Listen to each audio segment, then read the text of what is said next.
கோகிலமே நீ குரல் கொடுத்தால் உன்னை கும்பிட்டு கண்ணடிப்பேன். கோபுரமே உன்னை சாய்த்து கொண்டு உந்தன் கூந்தலில் மீன் பிடிப்பேன்.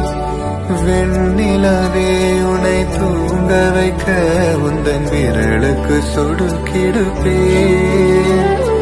வருட வரும் பூங்காற்றையெல்லாம் கொஞ்சம் படி கட்டி அனுப்பி வைப்பேன். என்